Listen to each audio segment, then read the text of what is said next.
रोजी ग्रामपंचायत निवडणूक आरक्षण सोडत आहे, तरी सर्वांनी ग्रामपंचायत कार्यालयामध्ये उपस्थित राहावे.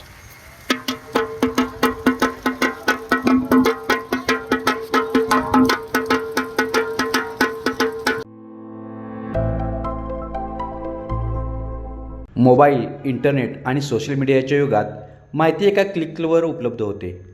पण आजही काही गावे आपल्या परंपरा जिवंत ठेवत आहेत. हे दृश्य आहे शिरोळ तालुक्यातील आलासगावचे.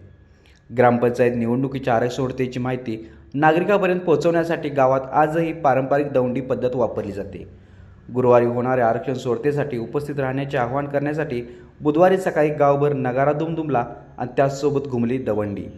विशेष म्हणजे गेल्या तब्बल 20 ते 22 वर्षापासून गावातील बंडाखोरे ही जबाबदारी निष्ठेने पार पाडत आहेत. हातात नगारा घेऊन गावातील चौक, गल्लीबोळ आणि वस्ती भाग फिरत ते ग्रामपंचायतीचे संदेश नागरिकांपर्यंत पोहोचवत आहेत. काळ बदलला, तंत्रज्ञान विकसित झाले, पण आलास गावाने आपल्या संस्कृतीची आणि परंपरेची नाळ तुटू दिलेली नाही. आजही दवंडीचा आवाज ऐकताच गावकरी बाहेर येतात. ज्येष्ठांना जुन्या आठवणी जाग्या होतात, तर नव्या पिढीला गावच्या परंपरेची ओळख होते. ग्रामसभा असो, शासकीय कार्यक्रम असो किंवा निवडणुकीची माहिती, दवंडी आजही गावातील संवादाचे प्रभावी माध्यम ठरले आहे. आधुनिकतेच्या वेगवान प्रवाहातही आपली संस्कृती व वारशाचा जप कसा करावा याचे सुंदर उदाहरण म्हणजे आलासगाव आणि दवंडीचा हा दुमदुमणारा नगारा. लाईव्ह मराठीसाठी कुलदीप कुंभार. आविष्कार इन्फ्रा तुम्हाला देत आहे विविध लोकेशन्सवर NA प्लॉट्स आणि प्राईम फ्लॅट्सचे प्रोजेक्ट्स.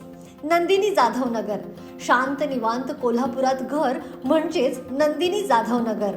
मल्हार रामगिरी, तुमच्या स्वप्नातील बंगल्याची पहिली पायरी. मल्हार रामगिरी हातकणंगले. पॅनोरमा हिल्स आंबा, सह्याद्रीच्या कुशीत निसर्गाच्या सानिध्यात तुमचं स्वतःचं फार्म हाऊस.